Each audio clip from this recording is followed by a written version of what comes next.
Olá, sejam bem-vindos à Live Envelhecimento. Eu sou o Dr. Marco, geriatra, e hoje nós vamos falar do idoso robusto ao frágil, como preservar a capacidade funcional e evitar o declínio invisível do envelhecimento.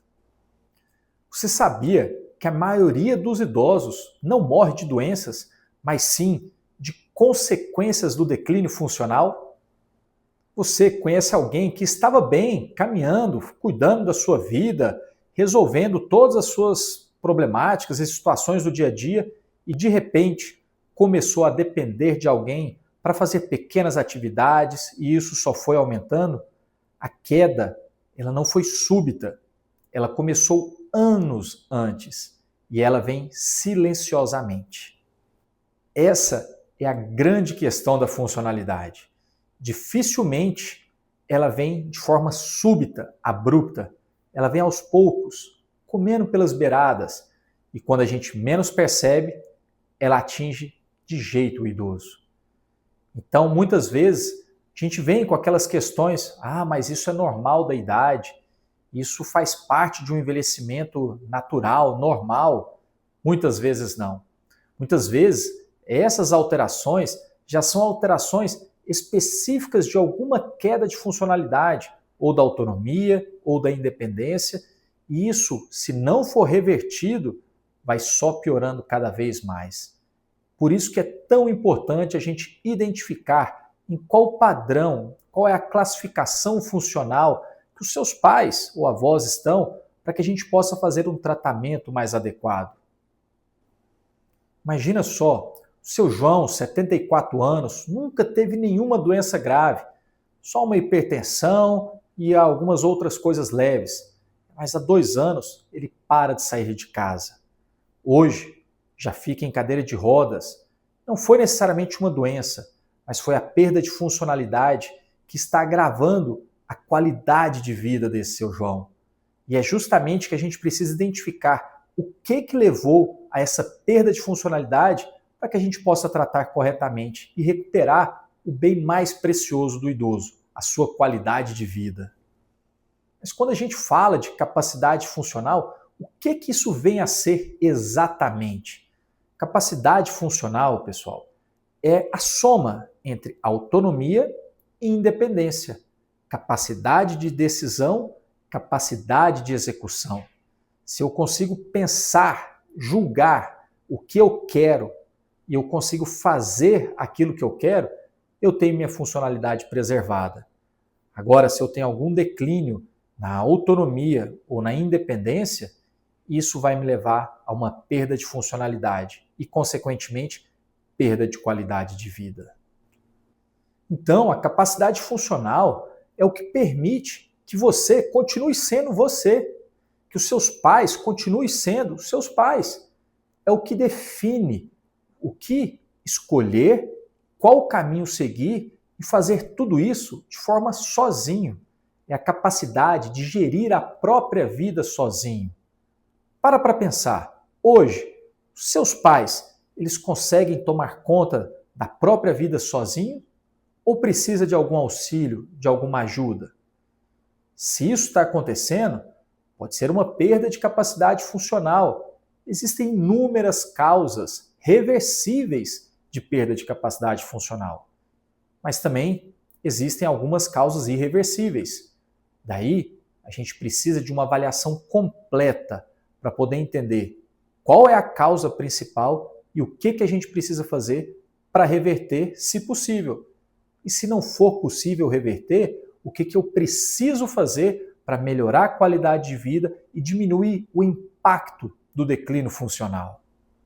E para ficar de uma forma mais didática, mais visível para entender, essa capacidade funcional a gente pode classificá-la em números. Por exemplo, uma classificação, quando a gente segue um questionário de 1 a 3, significa que é um idoso robusto, cheio de vitalidade, onde a gente consegue evidenciar a senescência, o envelhecimento fisiológico. Essa pontuação aumentando, a gente consegue perceber sinais de fragilização, um declínio eminente, mas não necessariamente um idoso frágil. E se a gente continuar observando outros sinais, essa pontuação vai aumentando, é onde a gente chega no idoso frágil, onde ele precisa de auxílio para fazer suas atividades instrumentais, básicas do dia a dia. Não é aquele idoso que consegue tomar conta de gerir sua própria vida sozinho.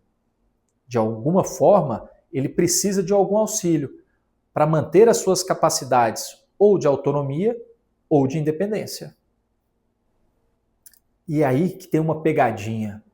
Muitos filhos, ou até mesmo os próprios idosos, acham que estão bem, mas estão numa fase de fragilização. Isso muda tudo, porque o melhor momento de intervir é antes da queda. O melhor momento para a gente atuar é justamente antes de acontecerem as complicações. Porque muitas vezes, depois que elas acontecem, a gente não consegue mais recuperá-las plenamente. Ou se consegue, é através de um esforço muito grande. Então, se a gente pode prevenir, o ideal é que a gente entre na ação, no cuidado do idoso, quando ele ainda é robusto ou está no processo de fragilização. E quando é frágil, a gente não acompanha? Muito pelo contrário. Aí é que a gente tem que ter mais próximo, para que a gente possa promover o máximo de qualidade de vida e segurança em todo o trajeto da vida dele. Então, pensa assim, quais são os componentes de uma funcionalidade? Eles são divididos em 4. Imagine 4 pilares. 2 deles são relacionados à autonomia e outros 2 relacionados à independência. Os 2 relacionados à autonomia do paciente, a capacidade de decisão, de julgamento, é quando a gente faz a avaliação da cognição e do humor e do comportamento. E para avaliar a independência, a capacidade de execução, a gente avalia a sua mobilidade e a sua comunicação. Dentro da mobilidade tem muita coisa: força de pressão palmar, a marcha, força muscular, capacidade aeróbica, equilíbrio, controle de esfíncter. E na parte de comunicação, a gente observa a visão, a audição, a fala. Se existe algum comprometimento em algum desses 4 pilares, provavelmente eu vou ter um comprometimento ou da autonomia ou da independência. Isso vai levar a uma perda de capacidade funcional, consequentemente uma perda de qualidade de vida. Então, quando a gente fala de capacidade funcional, capacidade de gerir a sua própria vida, é observar esses 4 pilares.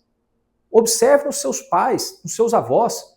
Eles têm esses 4 pilares perfeitamente organizados e conseguem fazer de forma plena?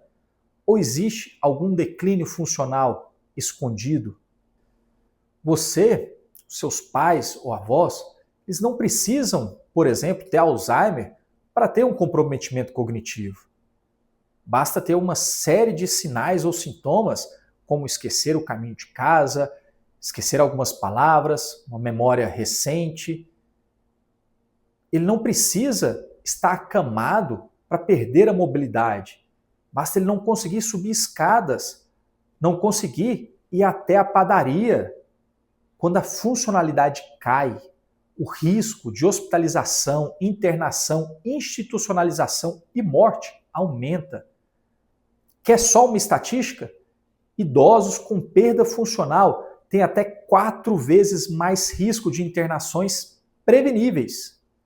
Ou seja, essas internações, que muitas vezes elas têm um desfecho desfavorável, ou seja, morte, morbidades e piora da capacidade funcional, muitas vezes isso é prevenível, principalmente se a gente faz a identificação precoce da capacidade funcional, ou melhor, do declínio funcional, e com isso fazer uma programação de reabilitação específico para aquele declínio funcional. Mas a gente só consegue traçar uma conduta se a gente faz um diagnóstico. A gente só consegue fazer um diagnóstico se a gente está procurando isso. E por que consultas pontuais, esporádicas, não funcionam? Porque essas consultas são focadas em algum sintoma, em alguma queixa que surgiu recentemente. O envelhecimento ele é um processo dinâmico. Consultas pontuais é como se elas pegassem uma foto do que está acontecendo com esse idoso. Agora, um acompanhamento contínuo é como se fosse um filme, uma evolução de tudo que está acontecendo. E é justamente isso que permite a gente agir antes do declínio. Não é ver fotos picadas ou simplesmente consultas isoladas, mas acompanhar durante todo esse trajeto de vida do seu pai ou da sua mãe. É dessa forma que a gente consegue fazer uma avaliação plena da funcionalidade e traçar condutas e medidas que de fato vão levar a uma maior segurança e qualidade de vida para eles.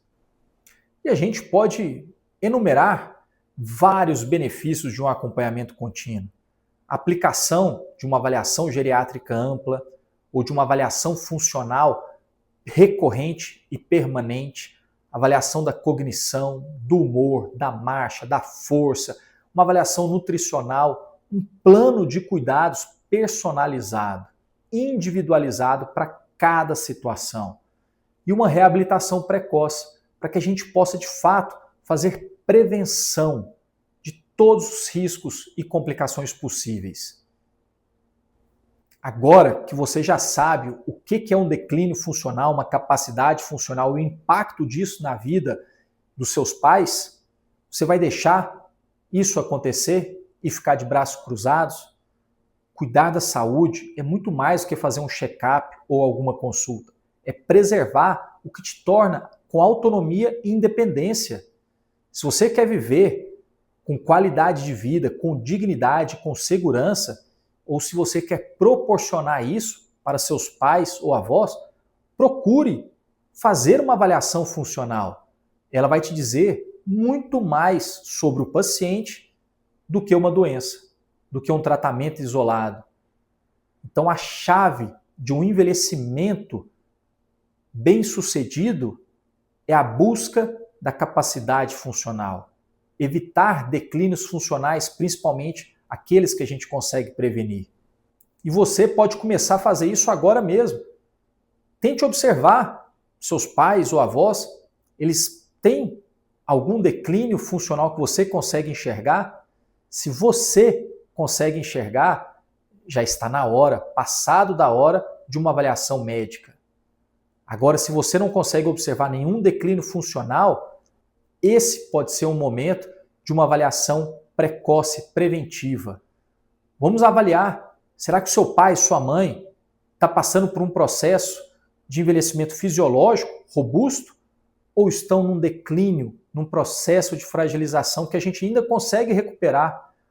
Ou será que já passou por um processo de fragilidade, onde a recuperação, a reversão, ela se torna um pouco mais complicada? Qual é a situação? Lembrando, a hora de agir é agora. Comenta aqui para mim se você consegue perceber algum declínio funcional dos seus pais ou avós. Me fala aqui, me chama no direct, vamos trocar uma ideia para que eu possa te auxiliar, a te guiar numa melhor condução para que eles possam ter dignidade, segurança e qualidade de vida. Um grande abraço, fiquem com Deus.